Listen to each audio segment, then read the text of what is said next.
ತುಂಬಾ ಕಡಿಮೆ ಸಮಯದಲ್ಲಿ ಮಾಡಬಹುದಾದ ಅವಲಕ್ಕಿ ಉಂಡೆಯನ್ನ ತೋರಿಸ್ತಾ ಇದ್ದೀನಿ. ಇದು ತುಂಬಾ ರುಚಿಯಾಗಿರುತ್ತೆ, ಮಾಡೋದು ಕೂಡ ಸುಲಭ. ಇನ್ನೇನು ಕೃಷ್ಣ ಜನ್ಮಾಷ್ಟಮಿ ಬಂತು, ತುಂಬಾ ಸುಲಭವಾಗಿ ಕಡಿಮೆ ಸಮಯದಲ್ಲಿ ಆಗುವಂತ ಉಂಡೆ ಇದಾಗಿದೆ. ನಮಸ್ತೆ, ನಾನು ನಿಮ್ಮ ರಶ್ಮಿ. ಐತಾಳ್ಸ್ ನಳಪಾಕಕ್ಕೆ ನಿಮಗೆಲ್ಲರಿಗೂ ಸ್ವಾಗತ. ಮೊದಲು ಒಂದು ಬಾಣಲೆಗೆ 1/4 ಕಪ್ ಶೇಂಗಾವನ್ನ ಹಾಕಿ ಪರಿಮಳ ಬರುವ ತನಕ ಸಣ್ಣ ಉರಿಯಲ್ಲಿ ಹುರಿದುಕೊಳ್ಬೇಕು. ಇದು ಪೂರ್ತಿಯಾಗಿ ಬಿಸಿ ಆರಿದ್ಮೇಲೆ ಸಿಪ್ಪೆಯನ್ನ ತೆಗೆದಿಟ್ಕೊಳ್ಳೋಣ.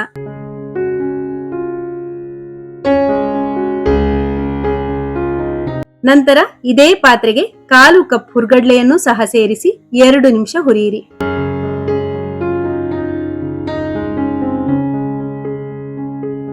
ಈಗ 1 ಕಪ್ ಗಟ್ಟಿ ಅವಲಕ್ಕಿಯನ್ನ ಹದವಾಗಿ ಹುರಿದು ಅವಲಕ್ಕಿ ಚಟಪಟ ಅನ್ನುವ ತನಕ ಹುರಿದು ಸ್ಟವ್ ಅನ್ನ ಆಫ್ ಮಾಡಿ. ಇವೆಲ್ಲವನ್ನು ಕೂಡ ಬೇರೆ ಬೇರೆಯಾಗಿ ಹುರಿದುಕೊಳ್ಬೇಕಾಗತ್ತೆ.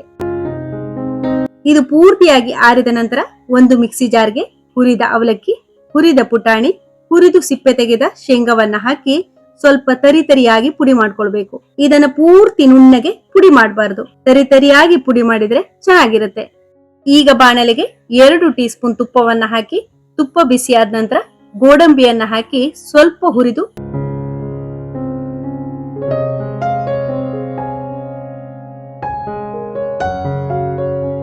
ನಂತರ ದ್ರಾಕ್ಷಿಯನ್ನ ಸೇರಿಸಿ ಹುರಿದು ತೆಗೆದಿಟ್ಕೊಳ್ಳಿ.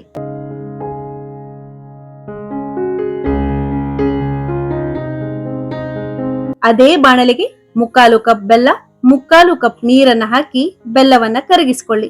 ಇಲ್ಲಿ ಬೆಲ್ಲದ ಪಾಕ ಮಾಡೋದ್ ಬೇಡ, ಬೆಲ್ಲವನ್ನ ಕರಗಿಸಿಕೊಂಡ್ರೆ ಸಾಕು. 1 ಕಪ್ ಅವಲಕ್ಕಿಗೆ 3/4 ಕಪ್ ಬೆಲ್ಲ, 3/4 ಕಪ್ ನೀರನ್ನ ಹಾಕಿ ಬೆಲ್ಲವನ್ನ ಚೆನ್ನಾಗಿ ಕರಗಿಸಿಕೊಳ್ಬೇಕು. ಇಲ್ಲಿ ಬೆಲ್ಲ ಕರಗಿ ಬೆಲ್ಲದ ನೀರು ಕುದಿಯೋಕೆ ಶುರುವಾಯಿತು. ಬೆಲ್ಲದಲ್ಲಿ ಏನಾದ್ರೂ ಕಲ್ಲಿನ ಅಂಶವಿದ್ರೆ ಶೋಧಿಸಿಕೊಳ್ಬಹುದು. ನಾನು ತಗೊಂಡಿರೋ ಬೆಲ್ಲ ಚೆನ್ನಾಗಿರೋದ್ರಿಂದ ಶೋಧಿಸಿಲ್ಲ. ಬೆಲ್ಲ ಕರಗಿ 1 ಕುದಿ ಬಂದ್ರೆ ಸಾಕು. ಆಗ ಚಿಟಿಕೆ ಉಪ್ಪು, 1/4 ಕಪ್ ಒಣ ಕೊಬ್ಬರಿ ತುರಿಯನ್ನ ಹಾಕಿ ಚೆನ್ನಾಗಿ ಕಲಸಿ. ಇದಕ್ಕೆ ಹುರಿದು ಪುಡಿ ಮಾಡಿದ ಅವಲಕ್ಕಿ, ಹುರ್ಗಡ್ಲೆ, ಶೇಂಗಾ ಬೀಜದ ಮಿಶ್ರಣವನ್ನ ಸೇರಿಸಿ ಅರ್ಧ ಟೀ ಸ್ಪೂನ್ ಏಲಕ್ಕಿ ಪುಡಿಯನ್ನ ಹಾಕಿ ಕಡಿಮೆ ಉರಿ ಇಟ್ಟು ಕೈ ಬಿಡದೆ 2 ನಿಮಿಷ ಚೆನ್ನಾಗಿ ಮಿಕ್ಸ್ ಮಾಡಿ. ಈ ರೀತಿ ಮಿಕ್ಸ್ ಮಾಡ್ತಾ ಮಾಡ್ತಾ ಗಟ್ಟಿ ಆಗೋಕೆ ಶುರುವಾಗುತ್ತೆ. ಇದು ಅವಲಕ್ಕಿ ಆಗಿರೋದ್ರಿಂದ ಬಹುಬೇಗ ಗಟ್ಟಿ ಆಗುತ್ತೆ.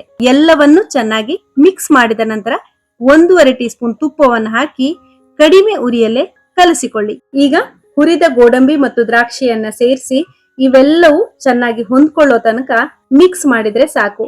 ಇದು ಕೈಗೆ ಸ್ವಲ್ಪನೂ ಅಂಟಬಾರದು. ಸ್ವಲ್ಪ ಬಿಸಿ ಆರಿದ ನಂತರ ಕೈಗೆ ತುಪ್ಪ ಸವರಿಕೊಂಡು ಉಂಡೆಯನ್ನ ಮಾಡಿದ್ರೆ ಆಯ್ತು. ಎಲ್ಲಾ ಉಂಡೆಗಳನ್ನ ಇದೇ ತರ ಮಾಡ್ಕೊಳ್ಳಿ. ಈ ಅವಲಕ್ಕಿ ಉಂಡೆಯನ್ನ 1 ವಾರಗಳವರೆಗೆ ಶೇಖರಿಸಿ ಇಡಬಹುದು. ಈ ಉಂಡೆ ತುಂಬಾ ಮೃದುವಾಗಿಯೂ ರುಚಿಯಾಗಿಯೂ ಇರುತ್ತೆ. ಈ ವಿಡಿಯೋ ನಿಮ್ಗೆ ಇಷ್ಟ ಆಗಿದ್ರೆ ಲೈಕ್ ಮಾಡಿ, ಶೇರ್ ಮಾಡಿ, ಹಾಗೆಯೇ ನಮ್ ಚಾನೆಲ್ಗೆ ಸಬ್ಸ್ಕ್ರೈಬ್ ಮಾಡೋದನ್ನ ಮರಿಬೇಡಿ. ಧನ್ಯವಾದಗಳು.